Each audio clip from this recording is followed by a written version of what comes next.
Have you ever felt stuck staring at a goal that sounds great but feels impossible to achieve?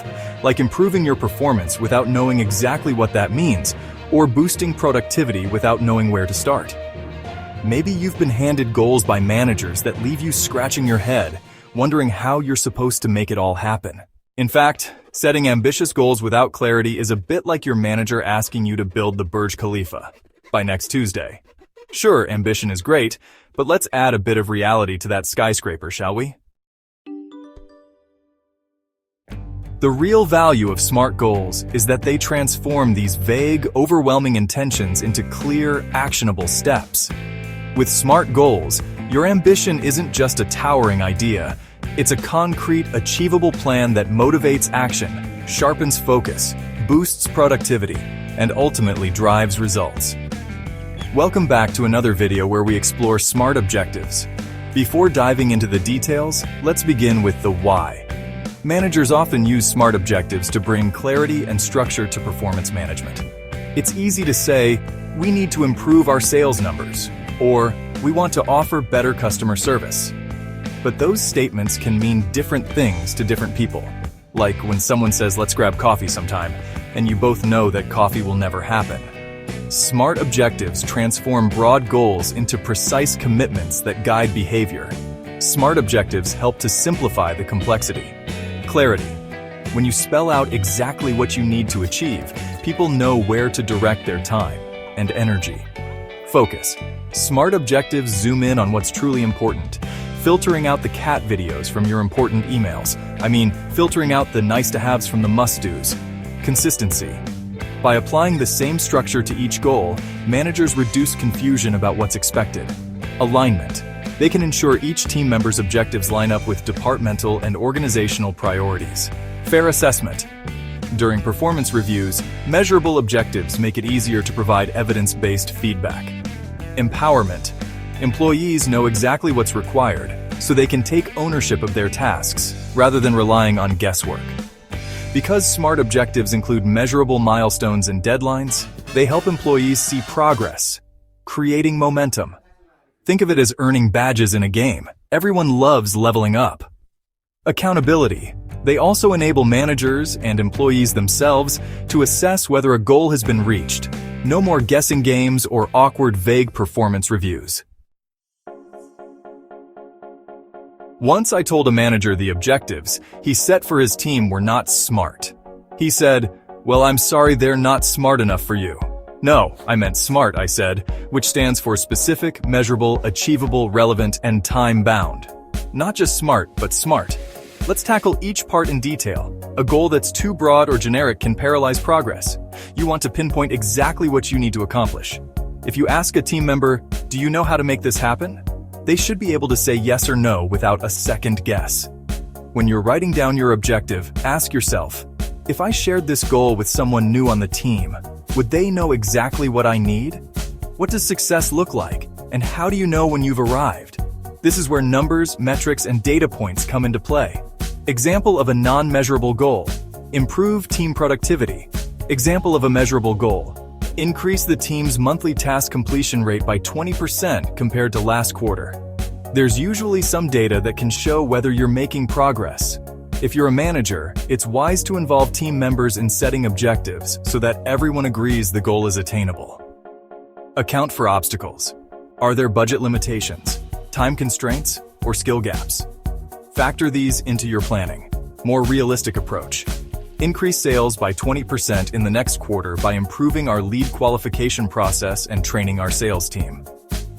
Example of a potentially unachievable goal. Increase sales by 200% within 1 month with no additional resources. Here, the second objective still drives ambition, but stays within a realm that can be tackled. 4. Relevant. A relevant objective aligns with broader organizational or personal ambitions. There's no point in setting a goal that doesn't connect to the bigger picture of what you want or need to achieve. Relevance keeps people engaged because they see how their work contributes to something more meaningful. 5. Time-bound. Deadlines can be stressful, but they're also essential. Without a timeline, there's no sense of urgency. Work might linger indefinitely. Making outcomes measurable.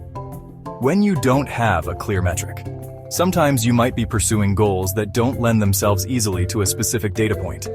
For goals like encourage innovation, you could measure number of new ideas submitted, successful pilots or prototypes, time spent on R&D. If a final metric doesn't exist, break the goal into specific milestones. You can then track completion rates, feedback scores, and the speed at which new hires reach productivity milestones.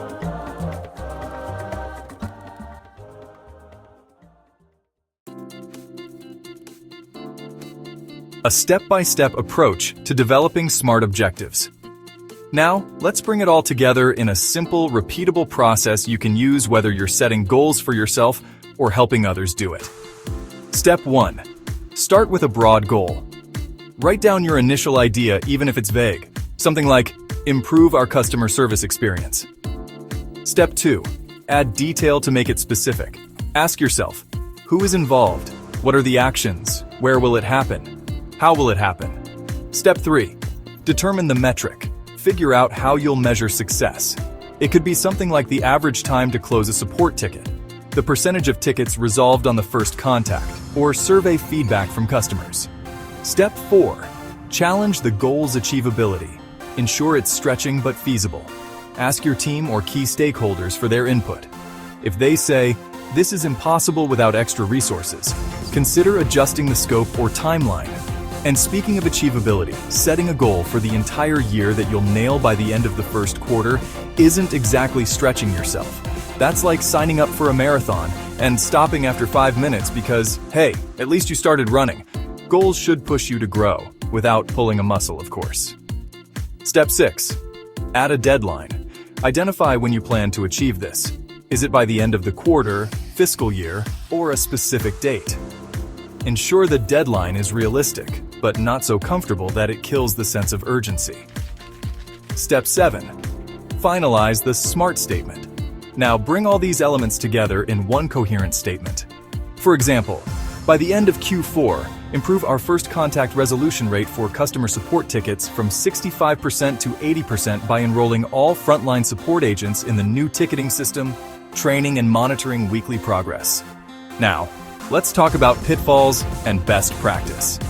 Pitfall 1. Overcomplicating the objective. Some managers try to pack every possible detail into a single goal. That can make the objective unwieldy and confusing. If your statement takes 3 paragraphs, you might need to break it into sub-goals. Pitfall 2. Ignoring external factors. Goals don't exist in a vacuum. Market conditions, organizational changes, and resource shifts can dramatically affect what's possible. Pitfall 3. Setting goals in isolation. Sometimes each department or individual sets goals without talking to each other.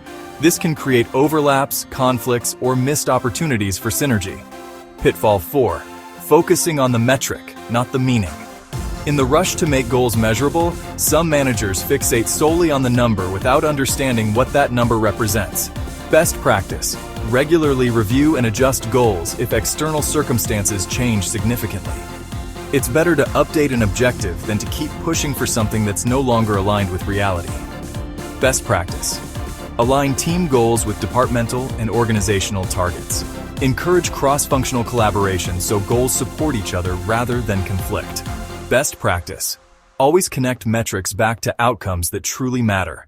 Quality, customer satisfaction, revenue, or efficiency. Tracking and reviewing SMART objectives. Once you've set your goals, you can't just leave them on paper.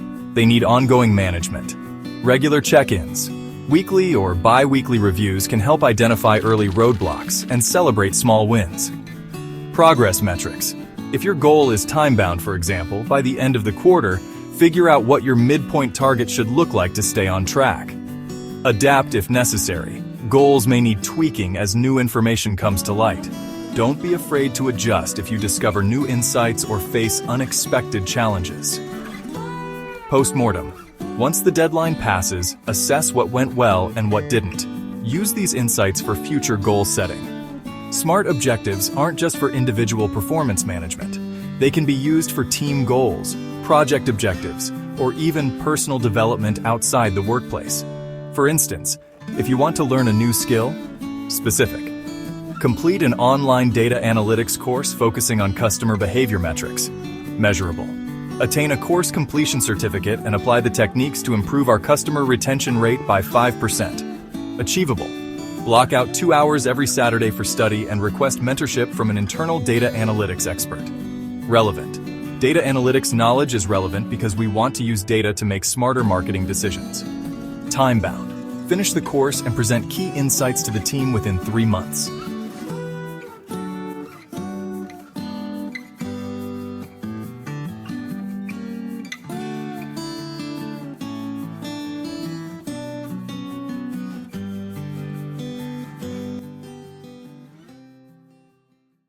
Putting it all into practice. To wrap up, let's run through a quick scenario. Imagine you're a manager at a software company. You've noticed that feature requests from customers take too long to reach the development team. The broad goal is to streamline the product feedback loop. Specific. Transform the broad statement. Implement a new product feedback platform that integrates directly with our project management software. Measurable. Reduce the time from customer suggestion to developer review from an average of 10 days to 3 days. Achievable. Check resource availability. Identify if your software allows this integration. Allocate an internal champion who will lead the process. Relevant. Link to the company's strategic mission of being the most customer-centric software platform. Time-bound. Complete the integration and training by the end of the next quarter. The final SMART objective might read, by the end of Q3, reduce the time from customer suggestion to developer review from 10 days to 3 days by implementing a new feedback platform integrated with our project management software and training the support team and developers on its usage. As you coach your team, you check in monthly, measure the turnaround time, and identify any roadblocks like technical glitches or training issues. If necessary, you'd adapt on the fly. Maybe add additional training sessions or reassign resources. At quarter's end, you'd review the data, celebrate the achievement, and gather lessons for next time. The real magic of SMART objectives lies not just in the structure, but in how it empowers people to act. When individuals and teams have clarity on what they're doing, why it matters, how to measure success, and when to achieve it, the path forward becomes far less murky. Engagement with those objectives improves because people see the tangible impact of their work. They understand the rules of the game and know exactly how to win. For the broader organization, SMART objectives align daily actions with strategic aims. They act as the connective tissue between the grand vision and the day-to-day tasks. I hope you derived value from this video. If you did, I hope you share it with people who will also find this information useful.